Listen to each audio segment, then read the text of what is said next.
It's nearly impossible, but it is an important metric that drives us. How do you measure church growth? By attendance, by souls saved, or by the offering?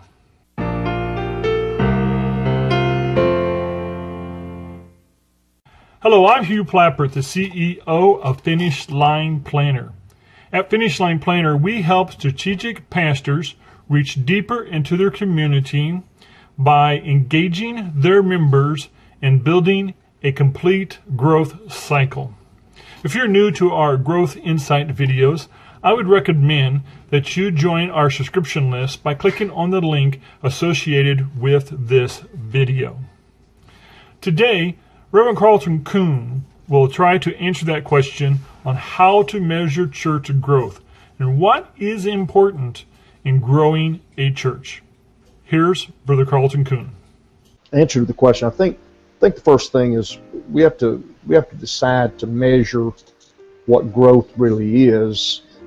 Just now our church is not growing a whole lot numerically, but we're growing a root system.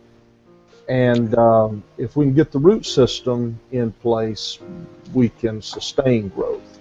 So I'm comfortable with that. Sure, I'd love to be at 150 or 200 every Sunday instead of the 90 or 100 that are there, but that comes. I'm okay with it. The second thing that I think I see as a universal challenge, and I've had that as an opportunity in my years at North American Missions, is that we still don't understand some of what Brother Kylie talked about earlier, that disciple making is the mandate and mission of the church. Instead, we measure things by, we had 150 get the Holy Ghost last year. We had a great year. But if we had 150 get the Holy Ghost last year and we only have one of those people left, we didn't have a great year. As a matter of fact, we probably have less people than we started the year with. So we invest a lot of money in evangelism, a lot of effort, a lot of time, and we birth the baby, but we give woefully little intentional time, money, and effort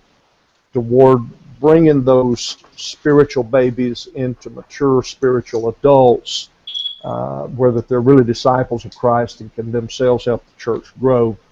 The third thing I would say is that bringing people along to commitment, particularly in today's society, is a slow process.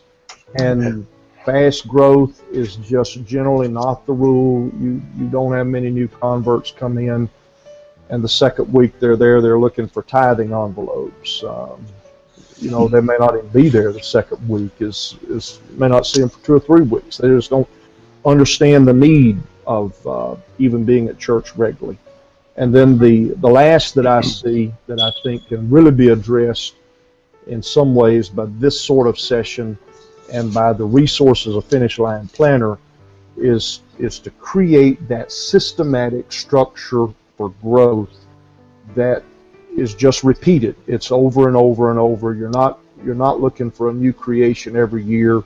You're using that structure, and it will sustain the growth. Those things, I think, are the great challenges that I observe in the church universal.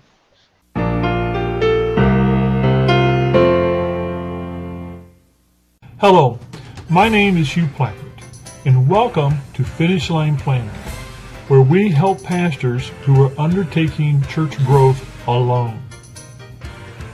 It is my goal to assist pastors and lay leaders like you to optimize your growth potential in an environment of minimal time and staff.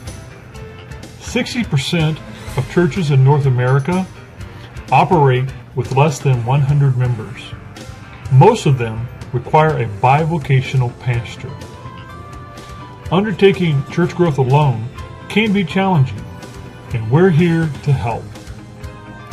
To maximize our resources and videos, we partner with church growth leaders like Carlton Coon, Tim Massengale, Dr. Eugene Wilson, Gary Elias, Dan Kyle, Calvin Jean, and others. To make the most of this opportunity for your ministry, church, and community, click the subscribe button here.